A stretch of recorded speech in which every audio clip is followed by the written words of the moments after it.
श्री मध्वल्लभाचार्य जी। लगभग 500 साल पहले की बात है। संवत 1535 विक्रमी में दक्षिण भारत से एक तैलंग ब्राह्मण लक्ष्मण भट्ट तीर्थ यात्रा के लिए उत्तर भारत का भ्रमण कर रहे थे। वैशाख मास था। वे उस समय अपनी पत्नी इल्लम्मा गारू के सहित काशी में थे। अचानक सुना गया कि काशी पर यवनों का आक्रमण होने वाला है, अतः वे दक्षिण की ओर चल पड़े। रास्ते में चंपारण्य नामक वन में इल्लम्मा ने पुत्र रत्न को जन्म दिया। वैशाख कृष्ण एकादशी थी। माता ने महानदी के निर्जन तट पर नवजात बालक को छोड़ दिया, पर माता की ममता ने करवट ली। लक्ष्मण और इल्लम्मा बालक को लेकर काशी लौट आए। हनुमान घाट पर रहने लगे। बालक अद्भुत प्रतिभा और सौंदर्य से संपन्न होने के कारण सबका प्रिय पात्र था। बाल्य अवस्था में लोगों ने उसे बाल सरस्वती वाक्यपति कहना आरंभ किया। विष्णुचित, तिरुमल्ल और माधव यतीन्द्र की शिक्षा से बाल्यावस्था में ही वल्लभ समस्त वैष्णव शास्त्रों में पारंगत हो गए। उनमें भगवत भक्ति का उदय होने लगा। तुलसी माला, एकादशी, विष्णु व्रत और भगवत आराधन में उनका समय बीतने लगा। 13 साल की अवस्था में वेद, वेदांग, पुराण, धर्मशास्त्र आदि में पूर्ण निष्णात हो गए। धीरे धीरे उनकी कीर्ति फैलने लगी। लोग उनकी भगवत भक्ति की सराहना करने लगे। श्री वल्लभाचार्य के चरित्र विकास पर श्री विष्णु स्वामी संप्रदाय के भक्ति सिद्धांतों का अधिक मात्रा में प्रभाव पड़ा। उन्होंने विजयनगर की राजसभा में शंकर के दार्शनिक सिद्धांतों, वेदांत और मायावाद का खंडन करके भगवान की शुद्ध भक्ति की मर्यादा स्थापित की। राजा ने उनका कनकाभिषेक किया। वे जगत गुरु महाप्रभु श्रीमदाचार्य की उपाधि से सम्मानित किए गए। कनकाभिषेक के बाद उन्होंने उत्तर भारत में भागवत धर्म के प्रचार के लिए यात्रा की। 28 साल की अवस्था में उन्होंने विधि पूर्वक विवाह कर लिया। उनकी पत्नी साध्वी महालक्ष्मी ने उनके जीवन को सुखमय और भगवदीय बनाने की प्रत्येक चेष्टा की। उनका गृहस्थ जीवन बहुत आनंदप्रद रहा। उस समय वे प्रयाग के सन्निकट यमुना के दूसरे तट पर अडेल में रहा करते थे। वे आचार्यत्व पद ग्रहण कर चुके थे। दक्षिणापथ और उत्तरापथ दोनों एक स्वर से उनके पांडित्य, भक्ति सिद्धांत और आचार्यत्व के सामने नत हो चुके थे। अडेल निवास काल में ही महाप्रभु वल्लभ ने परमानंद दास को ब्रह्म संबंध दिया था। आचार्य ने पुष्टि मार्ग की संस्थापना की। उन्होंने श्रीमद् भागवत में वर्णित भगवान श्री कृष्ण की लीलाओं में पूर्ण और अखंड आस्था प्रकट की। उनकी प्रेरणा से स्थान स्थान पर श्रीमद् भागवत का पारायण होने लगा। वे स्वयं भागवत सप्ताह श्रवण में बड़ी अभिरुचि रखते थे। उन्होंने अपने महाभागवत होने की सार्थकता चरितार्थ कर दी। सारे भागवत धर्मावलंबी यो के वे आश्रय हो गए। अपने समयकालीन श्री चैतन्य महाप्रभु से भी उनकी जगदीश्वर यात्रा के समय भेंट हुई थी। दोनों ने एक दूसरे के साक्षात्कार से अपनी ऐतिहासिक महत्ता की एक दूसरे पर छाप लगा दी। उन्होंने ब्रह्मसूत्र, श्रीमद् भागवत और श्री गीता को अपने पुष्टि मार्ग का प्रधान साहित्य घोषित किया। प्रेम लक्षणा भक्ति पर विशेष जोर दिया। पुष्टि भगवद अनुग्रह या कृपा का प्रतीक है। उन्होंने वात्सल्य रस से ओतप्रोत भक्ति पद्धति की सीख दी। भगवान के यश लीला गान को वे अपने पुष्टि मार्ग का श्रेय मानते थे। यद्यपि श्रीमद्वल्लभाचार्य जी महाराज भगवान श्री कृष्ण के बाल रूप के आराधक थे, पर उनके लिए भगवान श्री कृष्ण और श्री राम जी में कोई भेद नहीं था। कहते हैं कि एक बार आप श्री गिरी श्रेष्ठ चित्रकूट पर गए और वहां आपने श्री मध्वाल्मीकीय रामायण का पारायण किया। भगवान श्री राम ने साक्षात प्रकट होकर आपके द्वारा अर्पित केले का भोग आरोगा। आप अपनी बैठकों में भी भागवत और गीता के साथ साथ वाल्मीकि रामायण का सदुपदेश दिया करते थे। श्री वल्लभ के जीवन का अधिकांश व्रज में बीता। वे अडैल से व्रज आए। अडैल से व्रज आते समय उन्होंने गौ घाट पर महाकवि सूरदास जी को दीक्षित किया।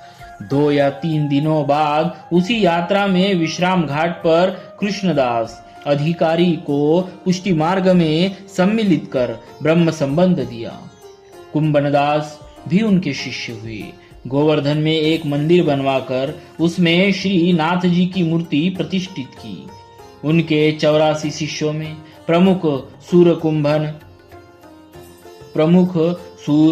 कुंभन, कृष्णदास और परमानंद श्रीनाथ जी की विधिवत सेवा और कीर्तन आदि करने लगे। उन्होंने वैष्णवों को गुरु तत्व सुनाया, लीला भेद बताया। सूर ने उनकी चरण भक्ति से साहित्य में भगवान की लीला का सागर उड़ेल दिया। कुंभनदास ने श्री वल्लभ के प्रताप से प्रमत्त होकर सीकरी में लोकपति अकबर का मद मर्दन किया।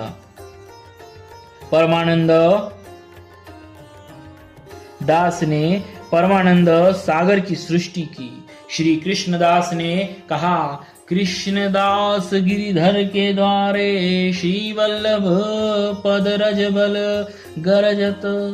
चारों महाकवि उनकी भक्ति कल्पलता के अमर फल थे।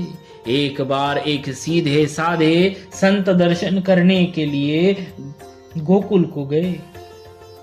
वहां जाकर गोष्ठ में गायों के झुंड का, गोपाल का तथा मंदिरों में बाल कृष्ण की सेवा पूजा और उत्सवों का दर्शन करके प्रेम में मग्न हो गए।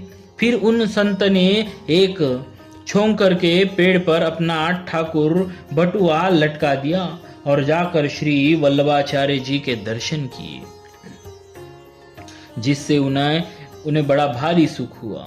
फिर आकर देखा तो ठाकुर बटुआ नहीं था। तब वे संत फिर श्री वल्लभाचार्य जी के निकट गए और बटुआ न मिलने की बात सुनाई। संत को चिंतित एवं उदास देखकर आचार्य जी ने कहा कि वही जाकर देखिए। संत ने आकर देखा तो छोकर के पेड़ पर अनेक बटुए लटके। उनका होश हवास उड़ गया। फिर आचार्य के पास आकर बोले, प्रभु वहां तो अनेक बटुए हैं। इन्होंने कहा, आप अपना बटुआ पहचान लीजिए। आप तो नित्य सेवा पूजा करते हैं, फिर भी अपने ठाकुर जी को नहीं पहचान सकते। इस घटना से वे संत समझ गए कि यह सब श्री वल्लभाचार्य जी का ही प्रभाव है। उनकी आंखें खुल गई। अपने ठाकुर को पहचानने की अभिलाषा करने लगे। उन्होंने आचार्य जी से प्रार्थना की कि मुझे वह उपाय बता दीजिए जिससे मैं अपने सेव्य प्रभु के रूप को प्राप्त कर सकूं। आचार्य जी ने कहा कि हृदय से प्रेम करो, भाव भक्ति पूर्वक सेवा किया करो, क्योंकि यह प्रेम मार्ग अति विचित्र और सुंदर है। आप वही छोंकर के वृक्ष पर जाकर देखो। इस बार आकर उन्होंने देखा तो केवल अपने ही ठाकुर जी दिखाई पड़े। तब तो वे अति आनंदित हुए। उन्होंने ठाकुर जी को हृदय से लगा लिया। उनकी आंखों में आंसू भर गए। आचार्य की कृपा से उन्होंने भक्ति के स्वरूप को जान लिया। एक बार आप श्री राधा जी के धाम बरसाना के एक गह्वर वन में अपने परिकरों के साथ गए थे। वहां आपने देखा कि एक अजगर को सहस्त्र चींटियां खा रहे हैं। आपने कृपा कर उस जीव का उद्धार किया। परिकरों के पूछने पर आपने बताया कि पूर्व जन्म में ये एक धनी मानी संत थे। और ये चीटिया इनके शिष्य थे। इन्होंने अपने शिष्यों का धन तो खूब लूटा, परंतु उनका क्या अपना भी उद्धार न कर सकी। इसीलिए इन्हें इस घृणित योनि में आना पड़ा। ब्रज में श्री नाथ जी की कीर्ति पताका फहराकर वे अपने पूर्व निवास स्थान अडेल में चले आए। श्री आचार्य के 2 पुत्र हुए। पहले का नाम गोपीनाथ था और दूसरे का नाम श्री विट्ठलनाथ था। उनका पारिवारिक जीवन अत्यंत सुखमय और शांत था। भक्ति प्रचारार्थ आपने संपूर्ण भारतवर्ष की 3 बार यात्रा की। इन यात्राओं के दौरान आप जहां जहां ठहरे थे उन्हें बैठक कहा जाता है। आपकी 84 बैठकें प्रसिद्ध है। एक बैठक आपकी ताम्रपर्णी नदी के तट पर भी है। कहते हैं कि वहां के राजा अकाल मृत्यु निवारणार्थ विद्वान ब्राह्मणों की सलाह से स्वर्ण पुरुष का तुलादान कर रहे थे, परंतु डर के मारे कोई भी ब्राह्मण उस दान को लेने को प्रस्तुत न हो रहा था। राजा का ब्राह्मणों के प्रति इस कारण भाव शिथिल हो रहा था। उसी समय श्री वल्लभाचार्य जी महाराज वहां आए और राजा की प्रार्थना पर एवं ब्राह्मणत्व की मर्यादा रखने के लिए उन्होंने दान लेना स्वीकार कर लिया। जब आप उस स्वर्ण पुरुष को ग्रहण करने के लिए आगे बढ़े तो उसने एक उंगली उठाई। यह देखकर आचार्य चरण ने अपनी 3 उंगलियां उठाई। इस पर उस स्वर्ण पुरुष ने सिर नीचा कर लिया। आचार्य चरण ने उसे ग्रहण कर टुकड़े टुकड़े कराकर सब ब्राह्मणों में बंटवा दिया। ब्राह्मणों के पूछने पर आपने बताया कि इस स्वर्ण पुरुष एक उंगली दिखाकर पूछता था कि क्या तुम एक बार भी दिन में संध्या करते हो। इस पर मैंने 3 उंगलियां दिखाकर उसे बताया कि मैं एक नहीं 3 संध्या नियमित करता हूँ। इस प्रकार आपने संध्या के महत्व का भी प्रतिपादन किया। एक बार की बात है, एक सज्जन शालग्राम शिला एवं प्रतिमा दोनों की एक साथ ही पूजा कर रहे थे, परंतु उनके मन में भेदभाव था। वे शिला को अच्छी एवं प्रतिमा को निम्न श्रेणी की समझते थे। आचार्य जी ने उन्हें समझाया कि भगवत विग्रह में इस तरह की भेदभाव नहीं रखनी चाहिए। इस पर वे सज्जन बिगड़ खड़े हुए एवं अकड़कर प्रतिमा की छाती पर शिलाग्राम को रखकर रात में पधरा दिया। प्रातःकाल देखने पर मालूम हुआ कि शालग्राम की शिला चूर-चूर हो गई है। तब तो उन्हें बड़ा पश्चाताप हुआ और जाकर उन्होंने आचार्य चरणों से क्षमा मांगी। फिर आचार्य ने भगवान के चरणामृत से उस चूर्ण को भिगोकर गोली बनाने को कहा। ऐसा करने पर मूर्ति फिर जो की त्यों हो गई। उनका समग्र जीवन ऐसी चमत्कार पूर्ण घटनाओं से ओतप्रोत था, परंतु एक महान भगवत भक्त के जीवन में इन चमत्कारों का कोई ऊंचा स्थान ही नहीं। गोकुल में भगवान श्री कृष्ण ने उन्हें प्रत्यक्ष दर्शन दिए थे। सबसे ऊंची वस्तु तो उनके जीवन में थी भगवान की विशुद्ध और अनन्य भक्ति। उन्होंने तन मन धन सब कुछ भगवान को समर्पित कर दिया। एक बार भोगों के लिए द्रव्य का अभाव देखकर उन्होंने सोने की कटोरी गिरवी रखकर भगवान के सामने भोग उपस्थित किया। उन्होंने स्वयं प्रसाद नहीं लिया। 2 दिन के बाद द्रव्य आने पर प्रसाद लिया। वैष्णव के पूछने पर उन्होंने कहा कटोरी ठाकुर जी को पूर्व समर्पित थी। उनके भाग का प्रसाद लेना महापातक है। इस घटना से उनकी कथनी करनी के साम्य का पता चलता है।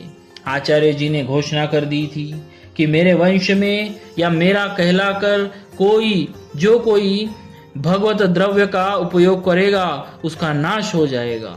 श्री वल्लभाचार्य जी महान भक्त होने के साथ ही दर्शन शास्त्र के प्रकांड पंडित थे।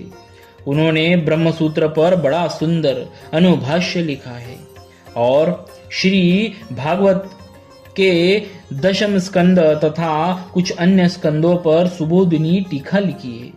श्रीमद् भागवत को वे प्रस्थान चतुष्टय के अंतर्गत मानते थे। श्री वल्लभ के परमधाम पधारने के विषय में घटना प्रसिद्ध है। ये अपने जीवन के अंतिम दिनों में अडेल से लौटकर प्रयाग होते हुए काशी आ गए थे। अपने जीवन के कार्य समाप्त कर वे एक दिन हनुमान घाट पर गंगा स्नान करने गए। आप मौन व्रत ले चुके थे, अतः पुत्रों और शिष्यों द्वारा उपदेश की प्रार्थना करने पर गंगा की रेती पर 3.5 श्लोक लिखकर उन्हें आश्वस्त किया। फिर गंगा जी में प्रवेश कर विलीन हो गए। कहते हैं तभी गंगा जी के प्रवाह से एक तेज पुंज निकला और अनंत आकाश में विलीन हो गया। हनुमान घाट पर उनकी एक बैठक बनी हुई है। इस प्रकार विक्रमी संवत 1587 आषाढ़ शुक्ला 3 को 52 वर्ष की अवस्था में आपने भगवान के आज्ञानुसार अलौकिक रीति से इह लीला संवरण करके गोलोक को प्रयाण किया। बोलिए श्री मध्वल्लभाचार्य जी महाराज की जय। भक्तवत्सल